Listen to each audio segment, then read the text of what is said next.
大家好，今日我想同大家講一個關於選擇嘅故事。你哋有冇諗過，如果有人擺3億現金喺你面前，要買斷你同仔女嘅撫養權，你會點揀？或者，如果你係嗰個細路，面對一個身家幾十億，但平時好少見面嘅巨星老豆，同一個日日夜夜陪住你，為咗你奔波勞碌嘅媽咪，你會同你老豆講句咩？最近，港媒爆出一件震撼全城嘅事，據聞謝霆鋒想出價3億，想由前妻張柏芝手上面攞返大仔 Lucas 嘅撫養權，但係 Lucas 竟然只係用咗一句話，就令到呢位平時冷酷型格嘅影帝當場啞口無言，甚至感到羞愧。到底呢個細路講咗啲咩？喺謝霆鋒、張柏芝同王菲呢段糾纏咗超過20年嘅風飛之三角戀入面，邊個先係真正嘅贏家？今日我哋就由頭到尾，將呢段比電影仲要精彩，比電視劇仲要狗血嘅真實故事，一字一句講俾你聽。記得睇到最後，因為結尾嘅反轉，絕對會令你對呢段關係有全新嘅體會。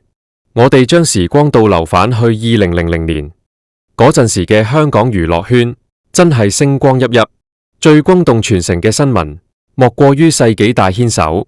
你哋仲記唔記得喺電影《花樣年華》嘅慶功宴上面，天后王菲竟然當住全世界傳媒嘅面，牽起咗比佢細11年，當時仲係反叛少年嘅謝霆鋒嘅手。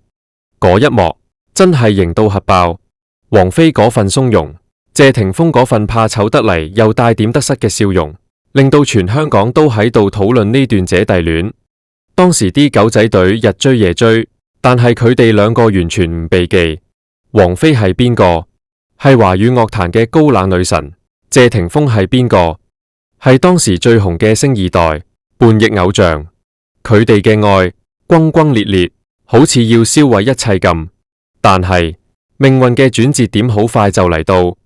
2002年，一個叫張柏芝嘅女仔闖入咗佢哋嘅世界。張柏芝當年被譽為林青霞接班人，清純到不得了，一個喜劇之王嘅柳飄飄，令全香港男人都為之瘋狂。佢同謝霆鋒年紀相若，性格都係咁火爆，咁直接。2002年1月，張柏芝喺一個慈善飛車表演入面發生意外，差啲癱瘓。謝霆鋒第一時間衝去醫院探佢，嗰陣時外界已經開始傳佢哋有嘢。2個月後，兩個人被影到去泰國玩，跟住謝霆鋒公開宣布同王菲分手。呢段歷史當年鬧得沸沸揚揚，張柏芝以為自己贏咗，但係佢發現謝霆鋒心入面始終仲有嗰個初戀情人王菲。張柏芝係一個好烈性嘅女人，佢受唔住呢種三人行嘅曖昧，於是憤然提出分手。你以為故事完咗未？謝霆鋒轉頭又同王菲復合，而張柏芝喺傷心欲絕之下，投入咗陳小春嘅懷抱。當年嗰張推油照，相信好多老粉絲都仲有印象。2006年，謝霆鋒同張柏芝竟然喺菲律賓秘密結婚，呢個消息當時震撼咗向華強、向太，甚至係謝霆鋒嘅阿爸謝賢。當年嘅柏芝真係好愛謝霆鋒。佢為咗呢段婚姻推咗好多工作，一心一意想做謝太太。而謝霆鋒呢，亦都表現出一個好丈夫嘅形象。佢哋先後生咗2個活潑可愛嘅仔 Lucas 同 Quintus。當時全世界都以為呢對金童玉女會白頭到老，可惜好景不常。2008年，嗰場震驚全球嘅陳先生事件爆發，張柏芝嘅玉女形象一落千丈，事業受到致命打擊。雖然當時謝霆鋒站出嚟力撐老婆，講咗句無事，有我喺度，令無數人感動，但係裂痕一旦產生，就真係好難修補。再加上柏芝同舊愛喺飛機上嘅嗰次合照事件，成為咗阿死駱駝嘅最後一根稻草。2011年，佢哋宣布離婚。離婚之後，謝霆鋒同王菲喺2014年世紀大復合，兜兜轉轉，佢哋又返去彼此身邊。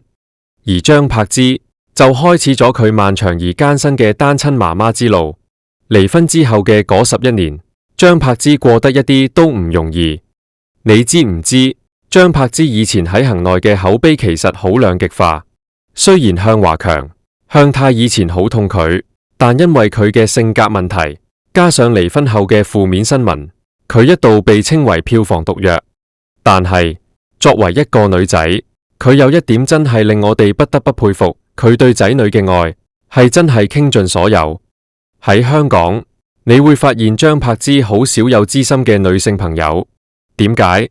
因為佢將所有時間都俾晒個家庭，佢要養自己嘅父母，要照顧兄弟姊妹，仲要一手帶大2個仔。佢曾經喺節目入面講過，佢為咗屋企人買咗好多層樓，好多部車。佢呢種供養型嘅人格令佢活得好攰，但佢從來無怨過。離婚後，謝霆鋒同張柏芝有一個婚前協議，如果離婚，仔女嘅撫養權歸張柏芝。謝霆鋒當時係同意嘅。點解？有人話謝霆鋒係想追求自由，想同王菲過2人世界，亦有人話謝霆鋒深知柏芝無咗個仔會死，所以成全佢。呢10幾年嚟，我哋睇到嘅畫面係張柏芝親自接送仔返學放學，親自去街市買餸煮飯，親自帶佢哋去旅行。佢喺內地參加《乘風破浪的姐姐》，事業迎嚟第2春，接咗好多大牌代言，甚至喺北京、上海都有物業。佢努力揾錢，就係為咗俾仔女最好嘅生活。佢唔單止係一個好媽咪，佢仲係一個好新抱。即便離咗婚，佢依然會帶住2個仔去探老爺謝賢。謝賢呢個老人家心入面清清楚楚，佢公開講過，我一世人只認張柏芝呢個新抱。佢仲話自己嘅財產將來都會留俾2個孫。呢份認可係柏芝用佢嘅善良同孝心換返嚟嘅。講到呢度，好多人就會鬧謝霆鋒，你淨係掛住同王菲談情說愛，你有冇理過你啲仔？其實我哋要用中立嘅角度去睇，謝霆鋒呢個人由細到大都係喺鎂光燈下成長，佢好保護自己嘅私生活，佢唔中意將同仔女嘅互動擺上社交平台，唔代表佢唔愛。據知情人士透露，謝霆鋒其實成日會偷偷去探仔，買佢哋中意食嘅嘢，買玩具，甚至有同學仔爆料話 Lucas 私下會提返爸爸嚟探佢哋。最重要嘅係，謝霆鋒喺金錢上面絕對無虧待過仔女，佢將自己高達40億台幣，大約係9億5千萬人民幣嘅財產，一早已經投入咗一個信託基金，而呢個基金嘅唯一受益人就係佢嗰2個仔，謝震軒 Lucas 同謝震南 Quintus。佢用佢嘅方式去鋪好仔女嘅未來，雖然佢俾唔到日日夜夜嘅陪伴，但佢俾咗仔女一世都無憂嘅物質生活。好啦，講到今日嘅重頭戲，隨着 Lucas 同 Quintus 慢慢長大，進入青春期，謝霆鋒可能真係感覺到仔女成長過程入面需要阿爸嘅引導。港媒爆料話，謝霆鋒曾經想嘗試同張柏芝談判，希望出價3億港幣作為補償，攞返大仔 Lucas 嘅撫養權，想帶佢去身邊親自教導。對於一個單親媽咪嚟講，3億係一個天文數字，但係對於張柏芝嚟講，仔女係命根。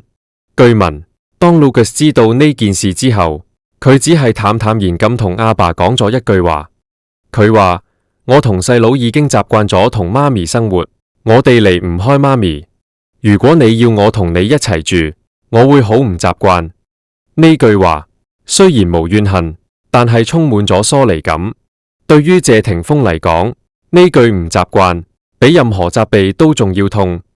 係啊，你俾咗幾十億嘅基金，你俾咗3億嘅補償，但係喺細路仔最需要你半夜退燒嗰陣，最需要你參加家長會嗰陣，最需要你陪佢踢波嗰陣，你唔喺度。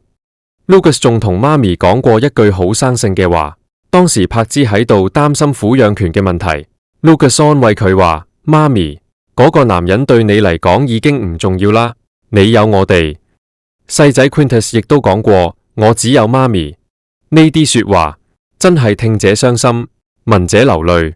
對於張柏芝嚟講，呢10幾年嘅辛酸，喺聽到呢啲話嘅一刻，全部都值得晒。母子3人喺深夜2點鐘等媽咪收工，相擁而眠嘅畫面，先至係佢人生最大嘅財富。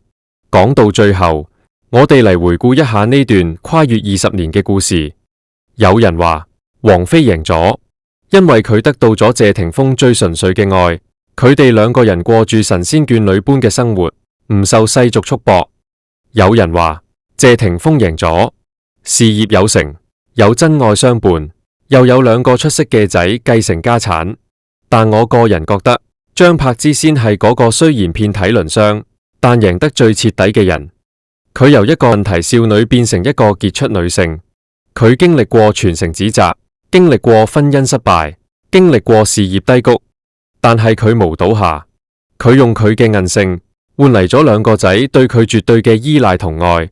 呢種愛係幾多個3億都買唔返嚟嘅。婚姻嘅結束未必係因為唔愛，有時係因為生活入面嘅雞毛蒜皮磨滅咗激情。謝霆鋒同王菲係靈魂伴侶，但未必適合柴米油鹽。而張柏芝，佢選擇咗喺柴米油鹽入面活出咗自己嘅光彩。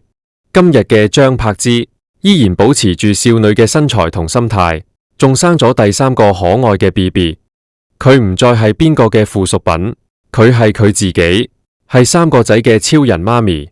各位觀眾，聽完呢段故事，你哋又有咩睇法呢？你覺得一個父親嘅責任係比仔女幾十億嘅基金重要啲，定係日日夜夜嘅陪伴重要啲？如果你係張柏芝，面對嗰3億，你會唔會動搖？又或者你覺得謝霆鋒同王菲呢種只談情不說地嘅生活係咪你向往嘅愛情？如果你中意我今日嘅分享，記得幫我點讚，分享俾你嘅親朋戚友。多謝大家支持，我哋下一集再見。